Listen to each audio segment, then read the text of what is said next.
बच्चों इस चैप्टर का इम्पोर्टेंट न्यूमेरिकल जो कि इस साल 2024 के अंदर भी पूछा गया है इम्तिहान के अंदर, मुल्तान बोर्ड के अंदर। सबसे पहले इसकी समझते हैं स्टेटमेंट को। एक रेजिस्टेंस जिनकी रेजिस्टेंस 5.6 ओम है, इसे एक मामूली रेजिस्टेंस वाली वायर के जरिए 3 वाट की बैटरी के साथ जोड़ा गया है।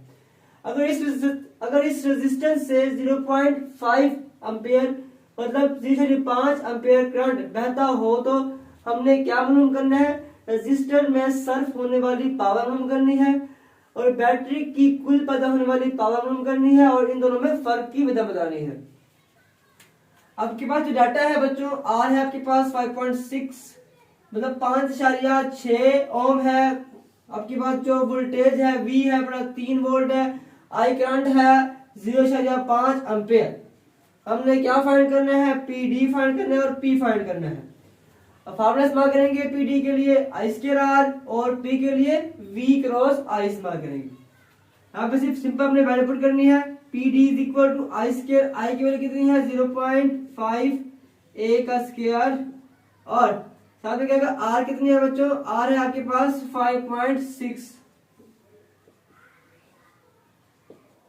जी बच्चों। अब यहां पर जब हम इसको करेंगे तो आपके पास कितना आएगा? ये आप 0.5 का स्क्वायर लेंगे,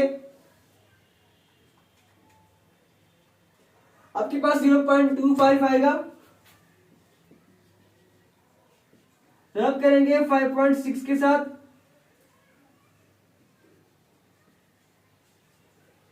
तो बच्चों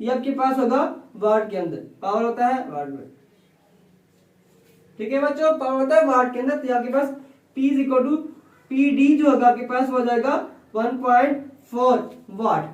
इस तरह से हमने फाइंड करना है पावर की प्रोडक्शन, कुल पावर हमने मालूम करना है।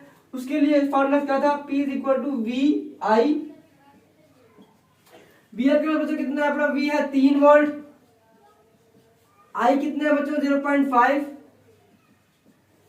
तो T जो होगा वो 1.5 आपके पास आ जाएगा। अब दोनों फर्क क्या है पड़ा? सिर्फ 0.1 का फर्क है पड़ा, बाकी कोई फर्क नहीं है पड़ा। तो यहाँ पे क्या होता है कि कुल पैदावार एनर्जी क्या हो जाती है? उससे कम हो जाती है। जितनी हम एनर्जी पैदा करते हैं वो एनर्जी किसी भी सूरत के अंदर, किसी और शक्ल के अंदर तब्दील हो जाती है, जाया हो जाती है। अब यहाँ पे जो एनर्जी जाया हुई है वो सिर्फ 1.1 हमारे पास वाट जो हुआ वो कम हुई है आपके पास एनर्जी।